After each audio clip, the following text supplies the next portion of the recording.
Before we start, let's ask you a simple question. How often do you think in English during your normal day? Maybe only when you study, or maybe almost never.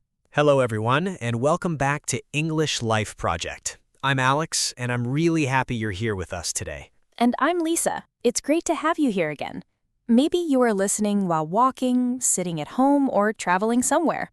Wherever you are, just take a moment to relax and listen. Today's topic is simple but very powerful. We are going to talk about a small habit that can slowly change your English. The title of this episode is The 5-Minute Secret to Thinking in English Every Single Day Without Trying. And don't worry, we will speak clearly and naturally so you can follow easily at a B1 to B2 level. Our goal is not to teach complicated grammar. Our goal is to help you feel English as part of your real life. Now let's return to that question. How often do you think in English? For many learners, the answer is not often. Most of the time, we think in our native language. When we plan our day, remember something, or talk to ourselves, we use the language we feel most comfortable with. And that is completely normal. But if you want to improve your English, something needs to change a little. You don't need to change everything. You just need to slowly invite English into your daily thoughts. Not in a stressful way, Not by forcing yourself for hours. but in a light and simple way. That is where the idea of 5 minutes becomes very important. 5 minutes sounds small, Some people think that is not enough to make a difference. but small actions, when repeated every day, become powerful. Let's imagine a simple situation. You wake up in the morning and look around your room. You see your phone, your clothes, maybe a chair or a window. Normally, you don't think about these things in English. You just move and start your day. But what if, for just 5 minutes, you describe what you see in simple English? You can think, this is my phone, the window is open, the room is quiet. These sentences are very simple. But they are real and connected to your life. You are not studying from a book. You are using your world. And this is the secret. Thinking in English does not start with big ideas. It starts with small, everyday moments. Another example is when you make tea or coffee. You can think, I am boiling water. Now I add sugar. The cup is hot. Again, very simple. But very natural. The most important thing is not perfect grammar. The most important thing is connection. When your brain connects English to daily actions, it becomes easier and more natural. And slowly, something interesting starts to happen. You don't need to translate everything anymore. You begin to feel the meaning directly. At the beginning, it may feel a little strange. Your mind might say, this is difficult, or I don't know enough words. But that is okay. You don't need many words to begin. Even one word is enough sometimes. You can look at something and think, table, door, or light. Then you can slowly add more words. The table is small. The door is closed. Step by step, your sentences grow. This is how thinking in English begins. Not perfectly, but naturally. So while you listen, stay relaxed and curious.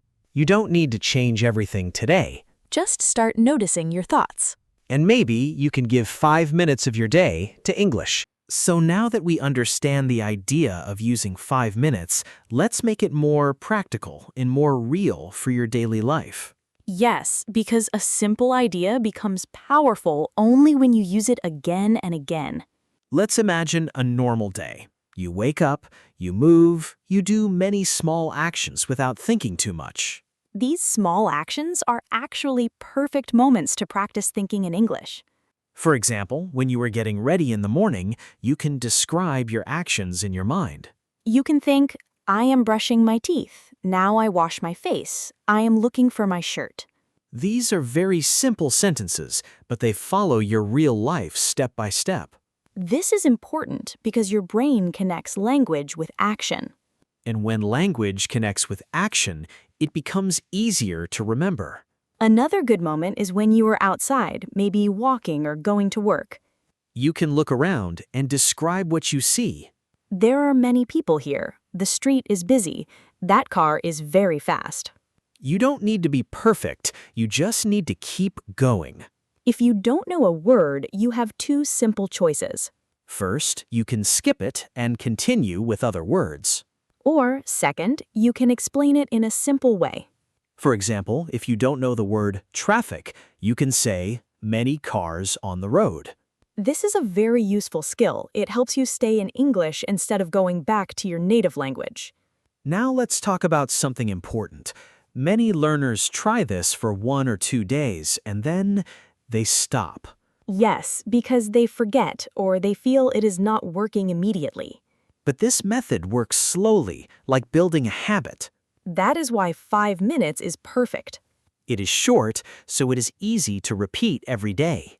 You can choose a fixed time, like after breakfast or before sleeping. When you connect your practice to a daily routine, it becomes more natural. Instead of asking, when should I practice, you already know the answer. Now let's make it a little more interesting. Yes, let's turn it into a small mental game. You can choose a theme for your 5 minutes. For example, today your theme can be food. So during your practice, you try to think about everything connected to food. I am hungry. I want rice. This smells good. The tea is hot. Tomorrow, your theme can be work or study. I have a meeting. I need to finish this task. This is difficult, but possible. This makes your practice more focused and more fun. Another idea is to talk to yourself in your mind like a conversation. You can ask a question and then answer it. For example, what am I doing now? I am walking to the store. Or, what do I need today? I need bread and water. This helps you prepare for real conversations with other people. Because real conversations are also questions and answers. Now, let's talk about a common problem, distractions. Yes, sometimes you start thinking in English, but then your mind goes somewhere else. Maybe you remember something or you check your phone. And suddenly, your 5 minutes is gone. This is normal. It happens to everyone. One simple solution is to choose a quiet moment. A moment where you are not very busy. For example, early morning or late evening. Another idea is to focus on your breathing for a few seconds before you start. This helps your mind become calm and ready. Then you begin your practice slowly. Also, don't try to think too fast. Slow thinking is good thinking. When you go slowly, your brain has time to build sentences. And you feel less pressure. Now let's be honest again.